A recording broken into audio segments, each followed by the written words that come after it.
begitu. Mari kita sekarang membuka Alkitab kita dari 1 Petrus pasal yang kelima. 1 Petrus pasal yang kelima, ini kita sampai pada bagian-bagian terakhir, atau ini adalah 2 terakhir ya, sebelum kemungkinan besar minggu depan kita akan mengakhiri eksposisi dari kitab 1 Petrus. Tadi saya diberitahu pertama kali kita membahas khotbah 1 Petrus adalah bulan Mei tahun lalu, ya 7 Mei tahun 2023. Jadi kira-kira 10 bulan atau 11 bulan ya kita sampai kepada akhir daripada pembahasan 1 Petrus ini. Kita sudah banyak diberkati, belum pernah membahas surat Petrus ya, dan kita melihat ada hal-hal yang unik daripada Petrus, berbeda dengan Paulus yang kita mungkin sudah lebih familiar ya. Kita bersyukur Tuhan memimpin kita sampai pada bagian-bagian terakhir. Kita membaca bersama-sama 1 Petrus 5 ayat 8 sampai yang ke-11. 8 sampai yang ke-11. Saya bacakan bagi saudara-saudara mengikuti di dalam Alkitab saudara. Sadarlah dan berjaga-jagalah, lawanmu si iblis berjalan keliling, sama seperti singa yang mengaum-ngaum dan mencari orang yang dapat ditelannya. Lawanlah dia dengan iman yang teguh, sebab kamu tahu bahwa semua saudaramu di seluruh dunia menanggung penderitaan yang sama. Dan Allah, sumber segala kasih karunia, yang telah memanggil kamu dalam Kristus kepada kemuliaannya yang kekal, akan melengkapi, meneguhkan, menguatkan, dan mengokohkan kamu sesudah kamu menderita seketika lamanya. Ialah yang empunya kuasa sampai selama-lamanya. Amin. Mari kita berdoa sekali lagi, mohon pimpinan Tuhan. Bapa di surga, kami bersyukur Tuhan sudah memimpin sekitar 10 bulan terakhir di dalam kami membahas kitab atau surat dari 1 Petrus. Kami bersyukur untuk segala pimpinan-Mu, kebenaran-Mu, kuasa, urapan-Mu, dan firman yang boleh diberitakan kepada kami. Firman yang hidup dan yang menghidupkan kami. Firman yang menguatkan, menegur, menghibur kami di dalam Tuhan, di dalam kehendak-Mu. Tuhan berkati kami ketika kami masuki bagian-bagian terakhir dari 1 Petrus ini. Biarlah sekali lagi Engkau memimpin kami. Sekali lagi Engkau memberikan firman-Mu kepada kami. Berkata-kata ke dalam hati kami yang terdalam. Membentuk kami, menghibur kami, menguatkan, dan mendidik kami di dalam kebenaran. Berkati hamba-Mu yang penuh dengan kelemahan. Biarlah dia boleh dipakai oleh Tuhan. Memberitakan firman-Mu yang berkuasa, yang diperlukan oleh umat-Mu. Terima kasih Bapa, kami bersyukur dan berdoa dalam nama Tuhan kami, Yesus Kristus, penebus dan juru selamat kami yang hidup. Amin. Saudara sekalian, waktu kita membahas secara eksposisi daripada kitab 1 Petrus dan bahkan eksposisi dari kitab manapun, waktu kita membahas bagian demi perbagian, ayat demi ayat, pasal demi pasal, dari biasanya hampir semua gereja reform, GRI itu membahas secara eksposisi dari kitab-kitab tertentu, maka kadang-kadang kita akan merasa ada hal-hal yang tidak relevan ya dengan pergumulan kita. Ya, ada kita sedang sedih, malah ditegur, dimarahin dan sebagainya. Gitu ya. Kita sedang lagi butuh penghiburan, malah dikasih peringatan dan sebagainya. Karena kita mengikuti apa yang bagian-bagian Alkitab. Jadi saya di satu sisi itu bagi pengkhotbah lebih gampang karena tidak perlu memikirkan setiap minggu temanya apa, tapi temanya itu diberikan oleh Alkitab. Alkitab itu memberikan tema itu bagi kita sekalian. Tapi kadang-kadang ya itu memang ada kesulitannya, kadang-kadang merasa tidak relevan dengan situasi kita pribadi. Tapi biarlah kita mengerti waktu kita membahas kitab secara eksposisi, maka meskipun saat itu mungkin kita rasa tidak relevan bagi hidup kita, tetapi karena itu adalah firman Tuhan, karena itu adalah firman yang Tuhan berikan kepada kita, maka mungkin meskipun hari itu tidak relevan, tetapi percayalah itu sesuatu yang penting bagi kita.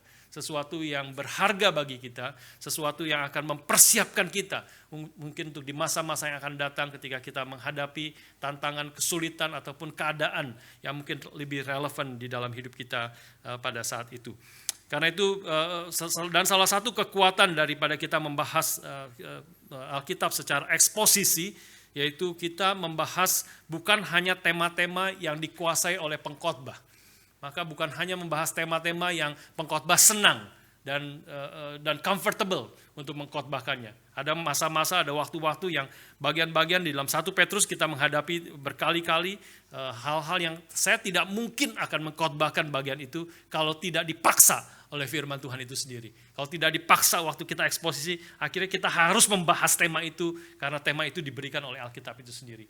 Dan itulah menjadi kekuatan sehingga kita bukan hanya menerima, setiap Jumat bukan hanya menerima bagian-bagian tertentu yang pengkhotbahnya suka atau yang kita suka, yang kita pikir relevan, tetapi ada hal-hal yang Alkitab katakan penting, Alkitab katakan relevan, tetapi bagi kita tidak rasa penting, bagi kita tidak rasa relevan. Tetapi karena itu adalah firman Tuhan, Tuhan yang jauh lebih mengenal kita, Tuhan yang lebih tahu kebutuhan kita yang paling dalam, maka kita stick kepada firman Tuhan. Terus bagian demi bagian, yang meskipun kadang-kadang kita tidak suka, meskipun kadang-kadang sangat sulit mengkhotbahkan bagian-bagian tertentu, tapi karena itu adalah firman Tuhan yang dinyatakan dan diberikan kepada kita. Inilah firman yang dituliskan para nabi, para rasul bagi kita, untuk kita boleh menerimanya, untuk kita boleh merenungkan, membaca dan mengertinya.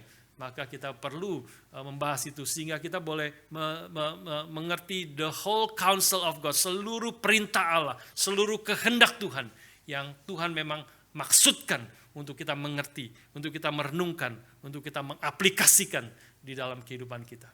Jadi inilah kita boleh sedikit introduksi tentang dan mengerti kembali mengapa kita melakukan eksposisi di dalam khotbah-khotbah kita setiap hari Minggu.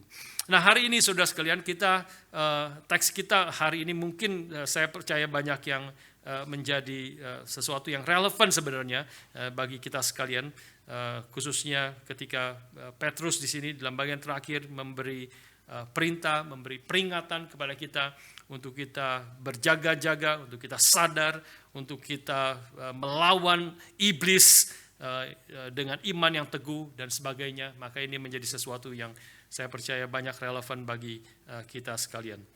Saudara sekalian, ayat yang ke-8 mengatakan perintah Tuhan melalui Rasul Petrus mengatakan, sadarlah dan berjaga-jagalah, lawanmu si iblis berjalan keliling sama seperti singa yang mengaum-ngaum dan mencari orang yang dapat ditelannya.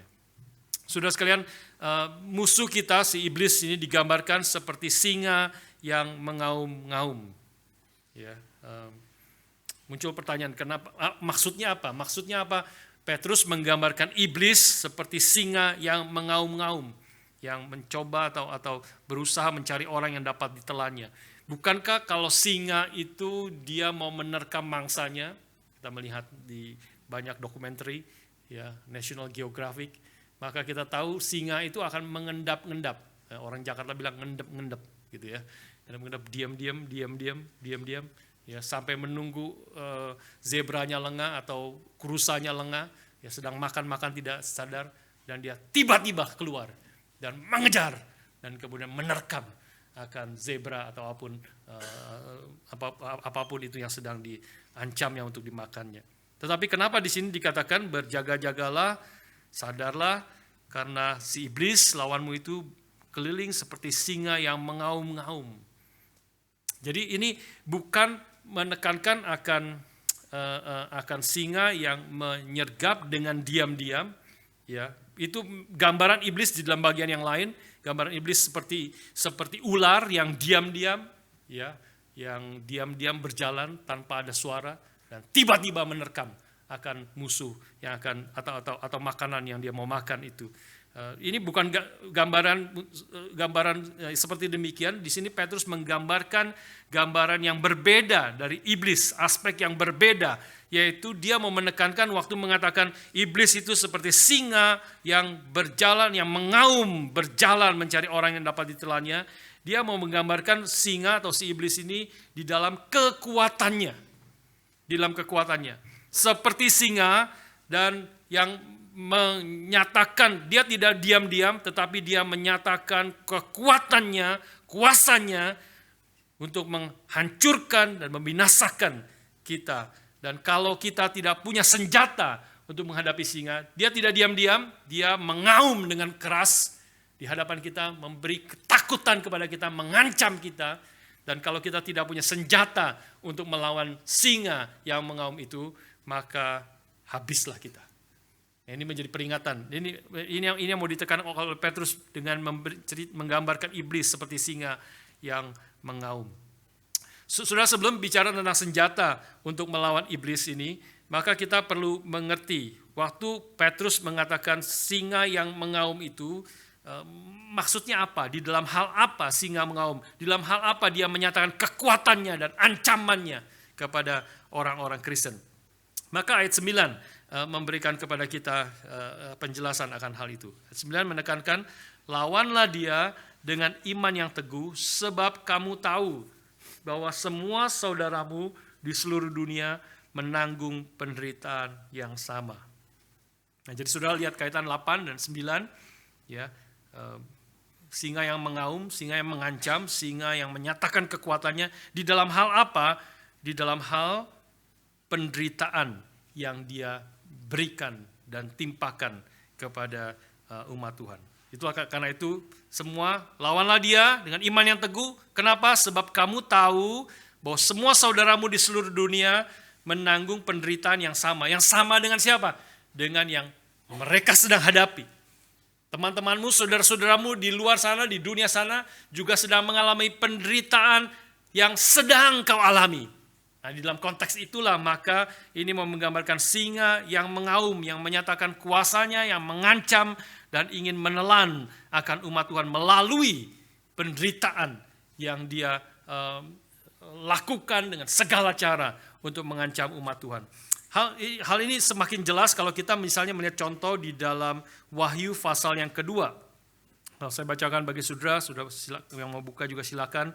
Wahyu pasal yang kedua ayat yang ke-10. Ini kita bisa melihat bagaimana iblis melakukan, mengancam dan mengaum, mencoba menelan akan umat Tuhan. Wahyu pasal yang kedua ayat yang ke-10. Di sini firman Tuhan mengatakan, jangan takut terhadap apa yang harus engkau derita, kepada jemaat di Smyrna ini ya. Jangan takut terhadap apa yang harus engkau derita. Sesungguhnya iblis akan melemparkan beberapa orang dari antaramu ke dalam penjara, supaya kamu dicobai dan kamu beroleh kesusahan selama 10 hari. Hendaklah engkau setia sampai mati, dan aku akan mengaruniakan kepadamu mahkota kehidupan. Disinilah cara iblis. Ini salah satu cara iblis untuk mengancam kita, untuk menekan dan membinasakan bahkan sebenarnya akan umat Tuhan dengan cara melemparkan beberapa orang ke dalam penjara dalam konteks jemaat Smyrna, dan beberapa orang akan mati, ya, dan juga karena itu Tuhan di sini kepada jemaat Smyrna juga menghibur, memberi kekuatan kepada mereka supaya mereka jangan takut, tetapi engkau terus setia. Dengan kata lain, lawanlah iblis dengan iman yang teguh.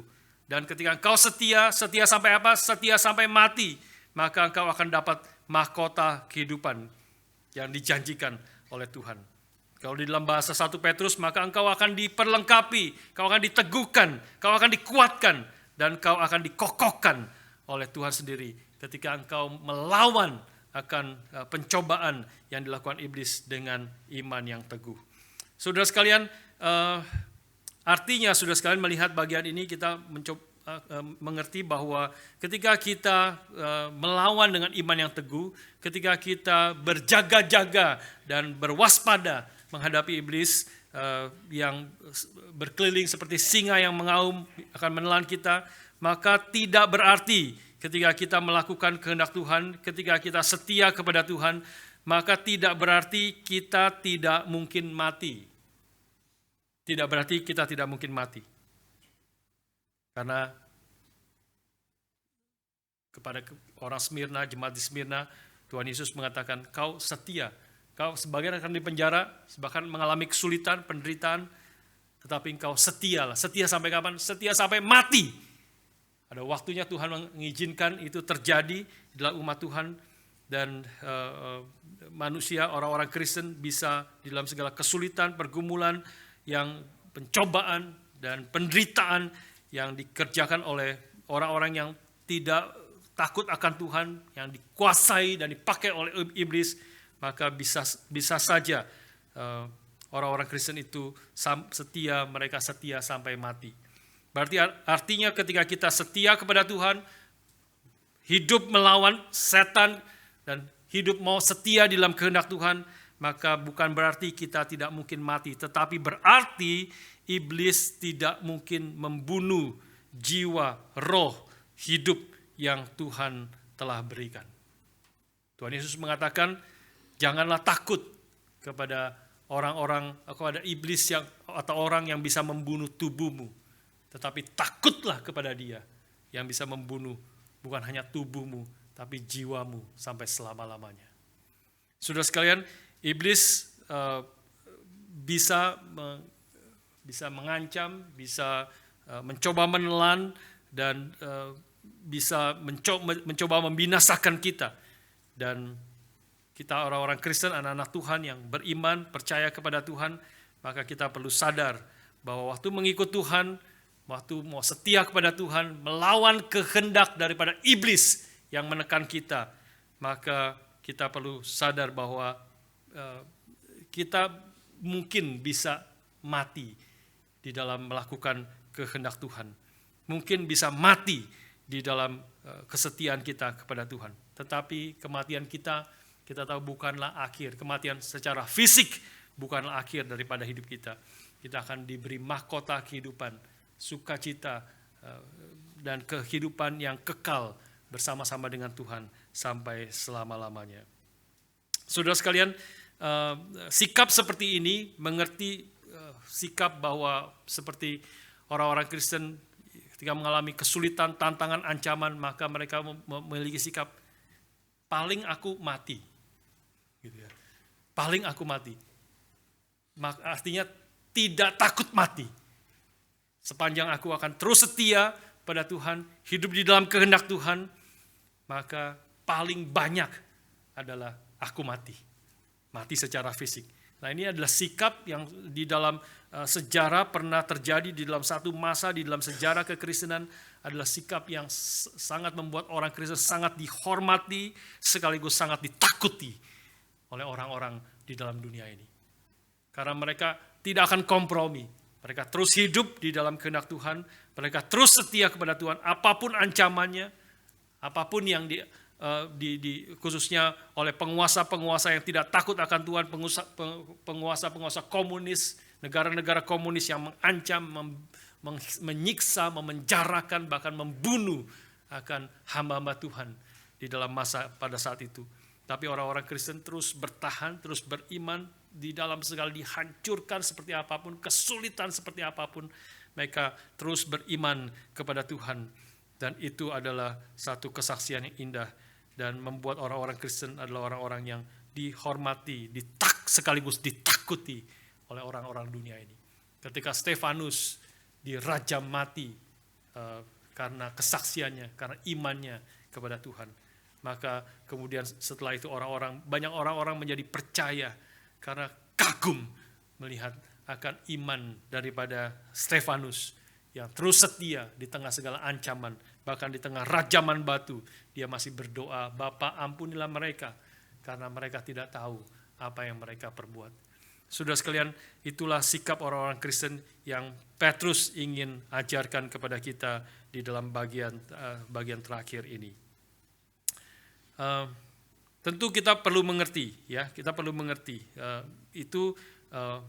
iblis ingin memakai penderitaan, penjara, bahkan kematian, ancaman kematian untuk menghancurkan iman kita.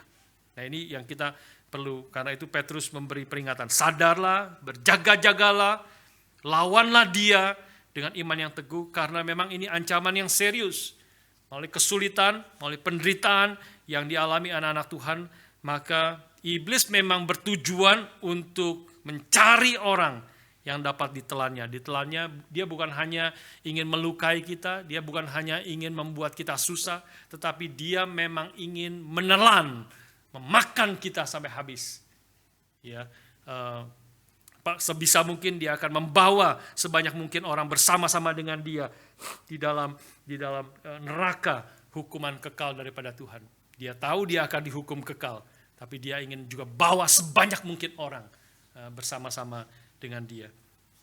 Iblis bertujuan untuk menghancurkan, menelan akan kita, dan kita bisa tahu itu di dalam kehidupan kita dan juga di dalam Alkitab banyak memberi contoh kepada kita. Misalnya kita mengerti bagaimana ketika iblis mencobai akan Ayub, maka iblis mengatakan kepada Tuhan, engkau tentu saja menjagai Ayub, engkau tentu saja melindungi dia, karena itu Ayub memuji Tuhan, karena itu Ayub akan setia terus kepadamu, karena engkau menjagai dia, semua hal hidup dia engkau pagari, engkau lindungi dia.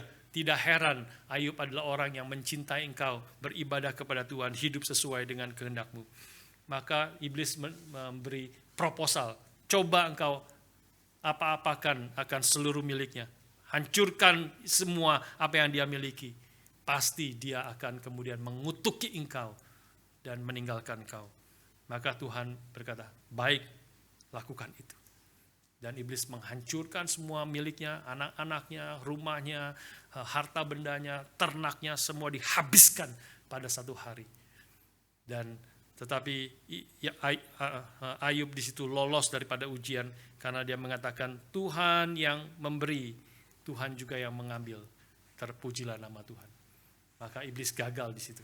Iblis gagal. Iblis ingin menghancurkan Ayub, tetapi iblis gagal di situ karena Ayub terus setia, terus hidup dalam kehendak Tuhan. Dia berjaga-jaga, dia sadar, dan dia berperang melawan iblis dengan iman yang teguh.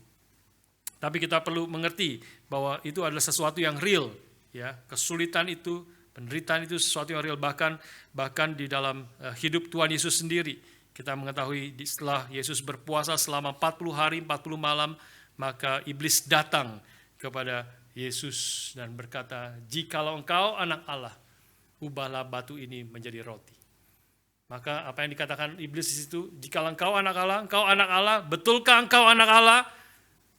Mengapa Bapamu itu membiarkan kau lapar 40 hari 40 malam, susah, mengalami kesusahan, lapar, bahkan kebutuhan yang paling dasar sendiri saja kau tidak diberikan oleh dia. Jikalau engkau memang anak Allah, ubahlah batu ini menjadi roti. Itulah godaan iblis untuk dia boleh memenuhi keinginannya, kehendaknya sendiri, dan tidak mengikuti dan mentaati akan kehendak Bapa, mencurigai hati Bapanya, mencurigai kebaikan hati daripada Bapanya, dan mulai tidak setia kepada Tuhan. Tapi kita bersyukur kepada Tuhan. Sekali lagi, contoh daripada Tuhan kita, Yesus Kristus juga memberi kepada kita teladan bagaimana boleh berjaga-jaga di dalam melawan iblis, boleh melawan iblis dengan iman yang teguh. Saya juga teringat waktu saya mempersiapkan ini akan pada waktu mama saya itu sakit kanker. Ya, mama saya pernah sakit kanker, kemudian setelah operasi dan kemoterapi dia kemudian sembuh selama 3,5 tahun kira-kira, cukup sehat, sembuh, bahkan menjadi lebih gemuk daripada sebelumnya. Ya, tetapi kemudian setelah 3,5 tahun kankernya relapse dan datang kembali. Dan pada waktu relapse, periksa ke dokter, ke Singapura dan sebagainya, dokter mengatakan ini sudah menyebar kemana-mana. Ya, terakhir papa saya masih berusaha bawa dia ke China, ya, dan berobat di sana. Ada alternatif katanya dengan cara yang berbeda dan sebagainya. Periksa, dicoba ada satu tindakan yang dicoba, tapi akhirnya juga tidak berhasil. Dan dokter di China pun mengatakan buru-buru pulang, lebih baik pulang, segera pulang. Karena kalau terlalu lama mungkin takutnya tidak keburu untuk pulang. Maka buru-buru pulang ke rumah. Mereka dari China terbang, papa saya dengan koko saya terbang bawa mama saya pulang ke Jakarta. Saya dari Melbourne ketemu di Jakarta di sana hari-hari yang terakhir. Tapi waktu masih hari-hari yang terakhir itu kemudian ada orang-orang datang, ada segala macam. Kita tahu ya kalau orang sakit selalu ada orang-orang yang kasih pendapat yang berbeda-beda, yang macam-macam, yang kadang-kadang membingungkan. Dan salah satu adalah teman daripada papa saya yang mengatakan, cobalah, ini ada satu orang pinter di Sukabumi, gitu ya. Ada satu orang pinter di Sukabumi.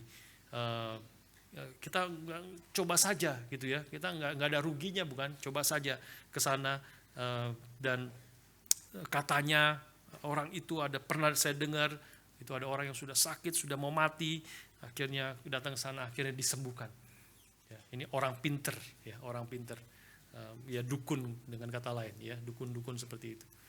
Maka saat itu sebenarnya ada seperti godaan, khususnya dari papa saya yang dia sangat mengasihi mama gitu ya, sangat mengasihi, khususnya saat mama sakit itu dia kembali seperti cintanya muncul lagi di dalam hatinya, merawat dia seperti dia sangat takut kehilangan akan mama saya. Jadi dia pikir-pikir, berdiskusi, bergumul, dan saya mengerti sekali godaannya, seperti disitulah godaannya. Ketika ada kesulitan, ketika ada penderitaan, maka itulah tantangannya melalui kesakitan, melalui ketakutan akan masa depan, maka inilah singa yang sedang mengaum. Memberi ketakutan, memberi hati yang takut, juga sakit, ingin kita lepas dari sakit itu. Segera mungkin bisa lepas. Ini adalah godaan yang real, ya, dari setan yang seperti singa yang mengaum-ngaum, mencoba menelan kita. Menelan bukan hanya akan mematikan kita secara fisik, tetapi juga terutama setan ingin kita meninggalkan Tuhan. Tidak lagi mengikuti jalan Tuhan, mengikuti jalan setan. Tidak lagi taat dan setia kepada Tuhan, tapi mengikuti jalan sendiri, jalan pikiran sendiri, jalan dunia ini. Nah, itulah yang sedang dilakukan oleh setan. Inilah bahaya yang muncul ketika kesulitan, penderitaan itu datang di dalam kehidupan kita. Maka Petrus di sini sekali lagi mengingatkan kita, sadarlah dan berjaga-jagalah. Lawan musuh iblis, berjalan sekeliling seperti singa yang mengaum-ngaum dan mencari orang yang dapat ditelannya. Lawanlah dia dengan iman yang teguh. Sudah sekalian, sampai di sini muncul pertanyaan, ya, satu pertanyaan yang penting yang saya ajak kita pikirkan juga pada pagi hari ini.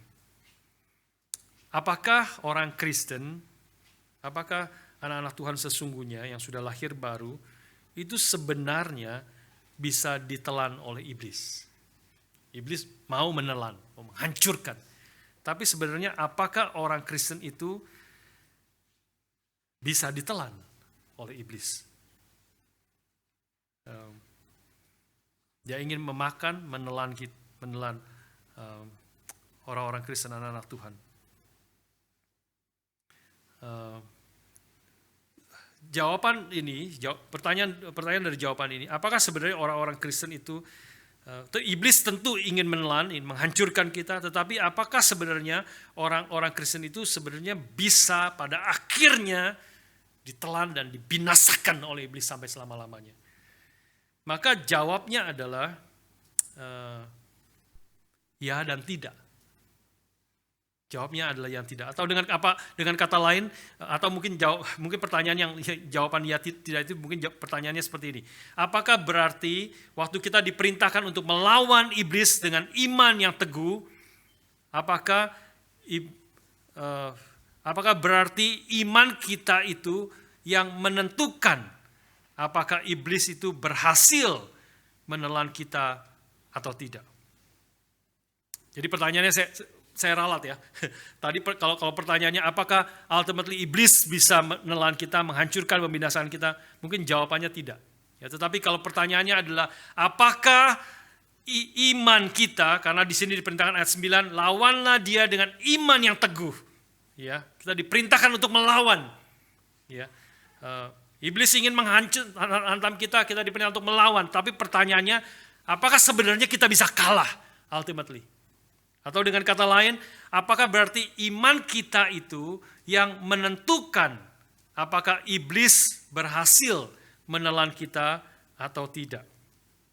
Nah, jawaban dari pertanyaan terakhir ini, apakah iman kita yang menentukan apakah iblis itu berhasil menelan kita atau tidak? Jawabannya adalah ya dan tidak.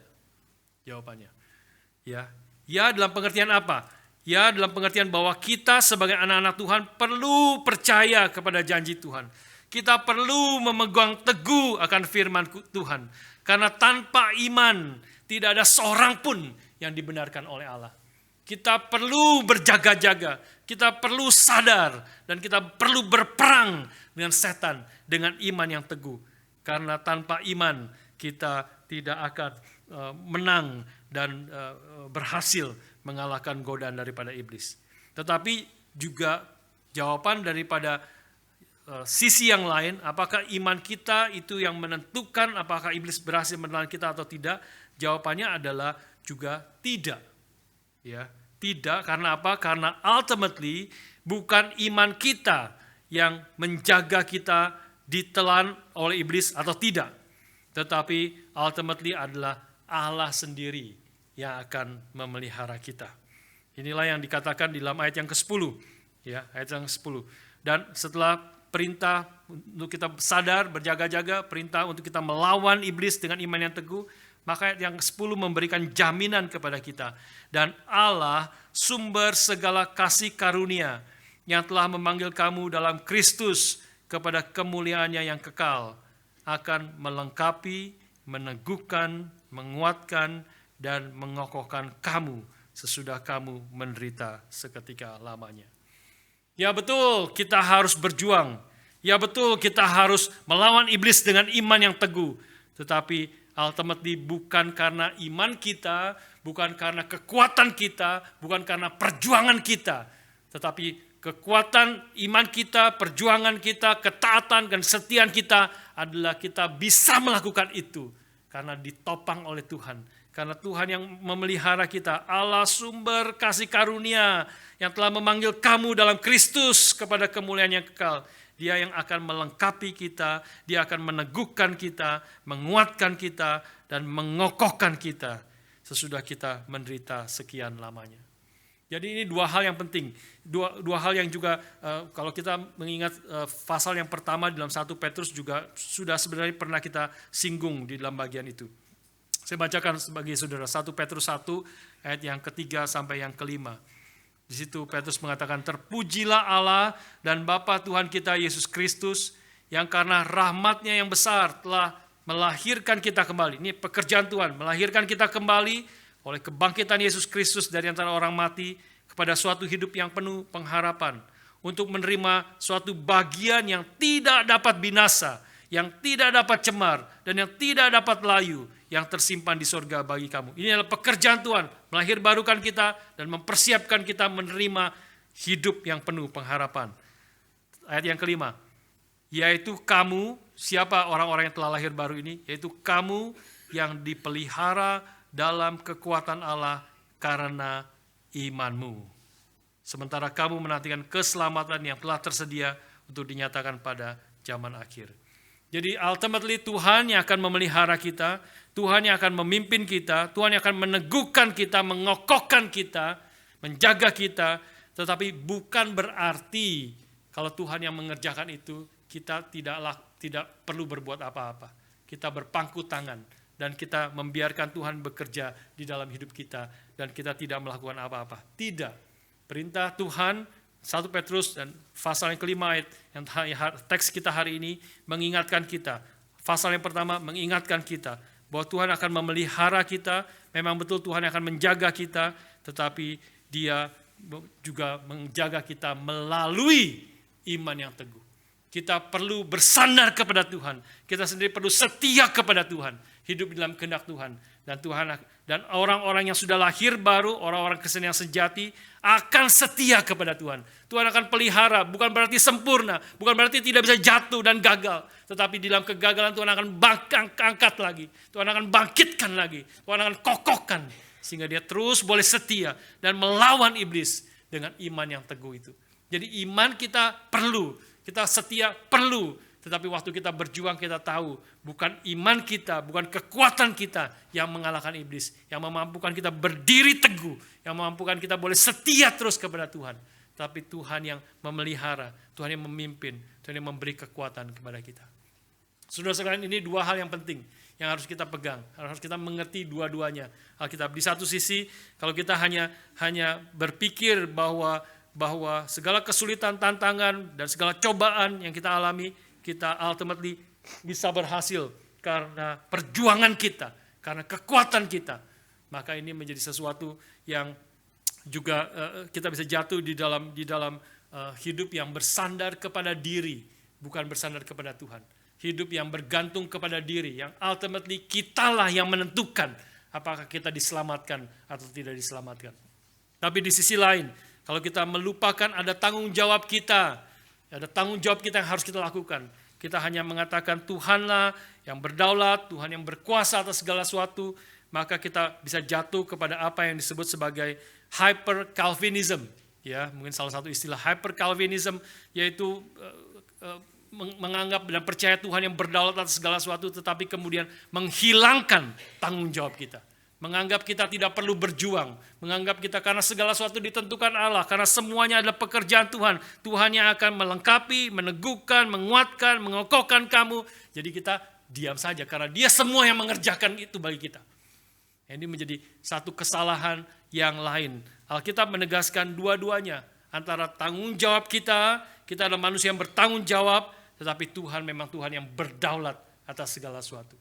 Dua hal itu berjalan bersama-sama di dalam 5 point of Calvinism yang kita pegang, 5 poin daripada Calvinism. Maka poin yang terakhir adalah berbicara tentang perseverance of the saints. Ya, orang-orang kudus yang harus persevere, yang harus tekun, yang harus berjuang, sadar, berjaga-jaga kalau pakai istilah Petrus, melawan iblis dengan iman yang teguh.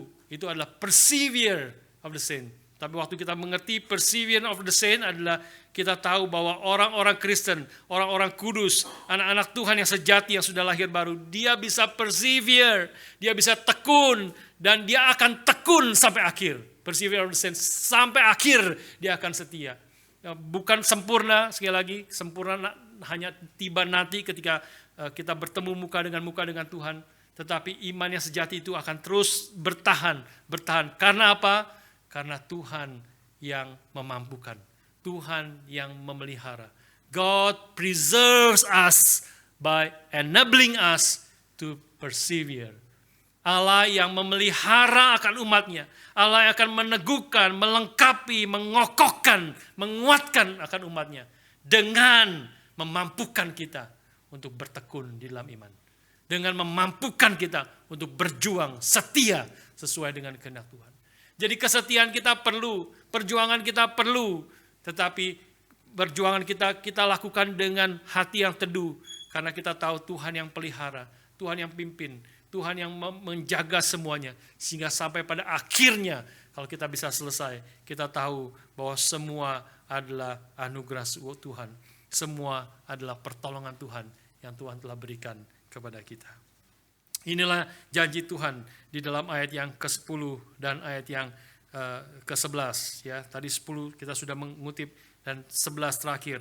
Janji Tuhan karena dialah yang empunya kuasa sampai selama-lamanya. To him be the power, the dominion forever and ever. Artinya dia adalah Tuhan yang berdaulat, Tuhan yang berkuasa.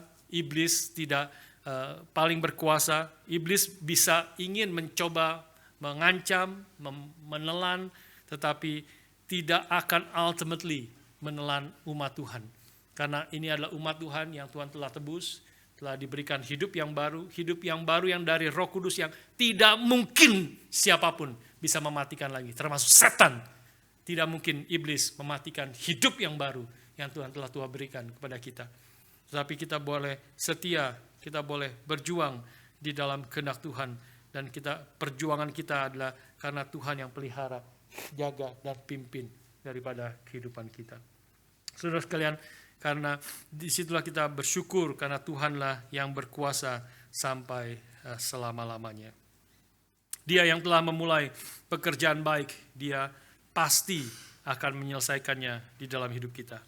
Jadi kalau pertanyaannya kembali menjawab pertanyaan, apakah orang Kristen pada akhirnya bisa dimakan dan ditelan oleh iblis?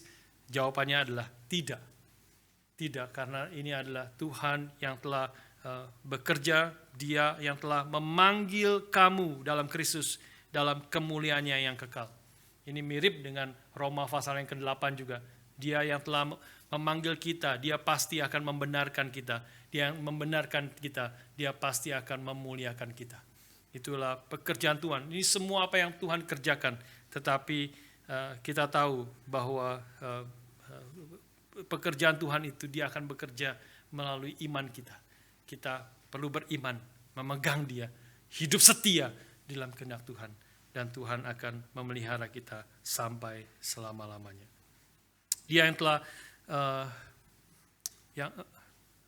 Saya akan tutup dengan satu ilustrasi ya, ilustrasi dari, kalau tidak salah ini Pendeta Stephen Tong yang pernah menceritakan akan cerita ini, yaitu pada satu kali Jenderal MacArthur itu di dalam peperangan yang sengit, Jenderal Amerika yang berperang dengan sengit dengan musuhnya begitu ya, dalam keadaan yang sangat berbahaya, mereka sedang berperang. Jenderal MacArthur itu memimpin peperangan Amerika melawan musuhnya. Dan pada waktu itu mereka dihantam habis-habisan oleh musuh, dan mereka orang-orang sangat tentara-tentara di bawahnya sangat ketakutan karena keadaan yang sangat bahaya sedang mereka hadapi. Maka bawahan dari Jenderal MacArthur itu datang kepada Jenderal MacArthur dan mengatakan, please pray, mari kita berdoa, minta kepada Tuhan supaya Tuhan ada di pihak kita. Supaya Tuhan menolong kita dan ada di pihak kita. Maka Jenderal MacArthur, konon seperti Pak Tong katakan, dia katakan bahwa janganlah kita berdoa supaya Tuhan ada di pihak kita. Biarlah kita minta kepada Tuhan, berdoa kepada Tuhan, supaya kita ada di pihak Tuhan. Dan kalau kita ada di pihak Tuhan, maka Tuhan pasti akan menolong kita. Kalau kita ada di pihak Tuhan, Dia pasti akan menjaga kita. Kalau kita ada di pihak Tuhan, Dia pasti akan memimpin kita menghadapi segala kesulitan, penderitaan, peperangan yang sedang kita hadapi. Ini saudara sekalian, inilah yang perlu kita melihat dua sisi yang penting. Ya, Alkitab memang mengatakan, Roma pasal 8 mengatakan, jikalau Allah ada di pihak kita, siapa yang bisa melawan kita? Tapi pertanyaannya adalah, Allah ada di pihak kita, kita itu siapa? Apakah Allah berada di pihak semua orang? Tidak. Allah tidak ada di pihak semua orang. Allah ada di pihak akan umatnya. Waktu bicara tentang Allah di pihak kita ini adalah umatnya yang setia, umatnya yang beriman, umatnya yang telah mengalami pekerjaan Tuhan di dalam hidupnya, dan kemudian terus setia dalam kehendak Tuhan. Jadi umat Tuhan yang juga ada di pihak Tuhan. Umat Tuhan, inilah dorongan daripada Petrus di sini kepada umat Tuhan di segala tempat. Sadarlah, berjaga-jagalah, lawanlah dia dengan iman yang teguh, dan kau akan berhasil. Pasti berhasil, karena Tuhan yang akan memeliharamu, Tuhan yang akan menjagamu. Dia adalah Tuhan yang akan meneguhkan, melengkapi, karena Dia adalah Tuhan yang empunya kuasa sampai selama-lamanya. Di dalam beberapa tahun yang lalu, retreat pemuda itu memakai judul Who is on the Lord's side? Ya, pertanyaan itu adalah diambil dari lagu yang ditulis oleh Francis Havergal, Who is on the Lord's side? Lagu itu mengatakan, Who is on the Lord's side? Who will serve the King? Who will be his helpers? Other lives to bring. Who will leave the world's side? Who will face the foe? Who is on the Lord's side? Who for him will go? pertanyaan-pertanyaan semuanya di dalam kata-kata lagu ya. Tapi waktu masuk ke dalam refnya, maka refnya mengatakan, by thy call of mercy, by thy grace divine, we are on the Lord's side. Savior, we are thine. Mari kita lihat kata-kata lagu ini ya. Who is on the Lord's side? Sekali lagi. Siapakah yang ada di sisi Tuhan? Siapakah yang akan melayani Raja kita? Siapa yang menjadi mungkin helpers, menjadi penolong atau alat di tangan Tuhan untuk membawa jiwa-jiwa kepada Tuhan? Siapakah yang akan meninggalkan sisi dunia? Siapakah yang akan menghadapi musuh? Siapakah yang ada di sisi Tuhan, di pihak Tuhan? Siapa yang akan pergi untuk Tuhan? Ini adalah tantangan, panggilan. Maka jawaban daripada lagu ini atau kesimpulan daripada lagu ini adalah by thy call of mercy, karena engkau yang telah memanggil kami oleh belas kasihan-Mu. Karena anugerah dari Allah yang telah diberikan kepada kami, kami bisa ada on the Lord's side. Kami bisa ada di pihak Tuhan. Savior, kami adalah milik-Mu. Sudah melihat paradoksnya di sini? Ya, pertanyaan seperti kita harus jawab. Kita harus jawab, who is on the Lord's side? Apakah kamu ada di sisi Tuhan? Apakah kamu ada di pihak Tuhan? Apakah kamu mau mentaati Tuhan? Apakah engkau mau melawan iblis dengan iman yang teguh? Jawaban dari lagu ini sangat tepat mengatakan, ya kita akan ada di pihak Tuhan, tapi bukan dengan kekuatan kita.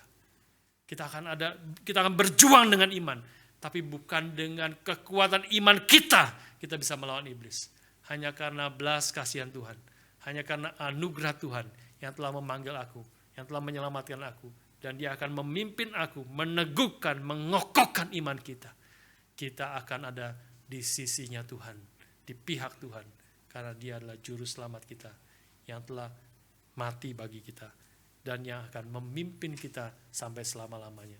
Dia yang telah memulai pekerjaan baik, Dia akan memimpin, menyelesaikan pekerjaan itu, sampai kita bertemu dengan Tuhan, mengerjakan keselamatan itu secara sempurna di dalam hidup kita. Biarlah di dalam akhir bagian ini, salah satu akhir sebelum minggu depan masuk terakhir, kita didorong sekali lagi untuk kita boleh beriman, bersandar, persevere di dalam iman kita, sekaligus sadar bahwa Tuhan yang akan memelihara kita, memimpin kita, memberi kekuatan kepada kita. Karena itulah tanda dari orang Kristen yang sejati. Orang Kristen yang sejati, dia akan berjuang.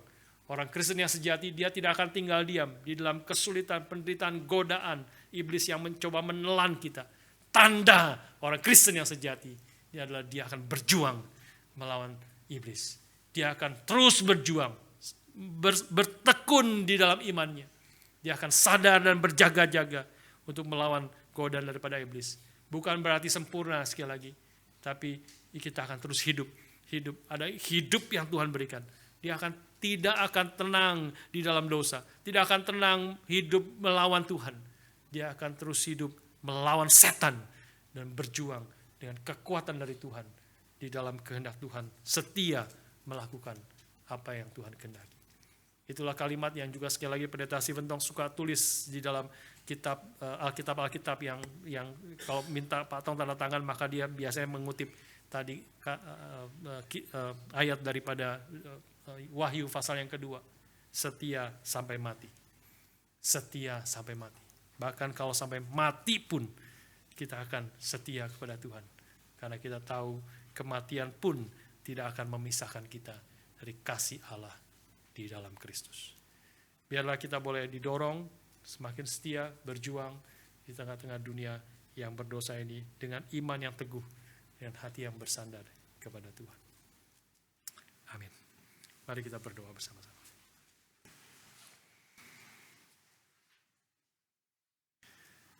Bapa di surga, kami sekali lagi bersyukur untuk kebenaran firman-Mu yang mendorong kami, yang menguatkan iman kami, yang menggerakkan kami untuk boleh setia berjuang melakukan kehendak-Mu, melawan iblis, berjaga-jaga untuk hidup terus di dalam kehendak Tuhan. Tuhan, Engkau yang mengetahui di antara kami ada yang bergumul di tengah segala penderitaan, bermacam-macam penderitaan yang kami alami. Kami tahu rencana setan untuk kami meninggalkan Engkau, untuk kami mundur dan tidak lagi percaya kepadamu, untuk kami meragukan akan kebaikan Tuhan. Tuhan, tolonglah kami, untuk kami melawan segala godaan, pencobaan yang kami alami dengan iman yang teguh, dengan iman kepada firman-Mu yang juga hari ini kami boleh dengar kembali. Firman yang berkuasa untuk memimpin kami. Firman yang hidup dan yang memberi kehidupan kepada kami. Tuhan, tolonglah kami memegang firman-Mu dan percaya penuh kepada firman-Mu dan menyerahkan diri kami kepada janji dan firman-Mu. Terima kasih Bapa, pimpin dan berkati setiap kami supaya kami menjadi umat Tuhan yang terus setia di dalam dunia ini, di tengah segala penderitaan yang kami alami, setia bahkan setia sampai mati. Kami bersyukur dan berdoa dalam nama anak-Mu yang tunggal, Tuhan kami, Yesus Kristus. Amin.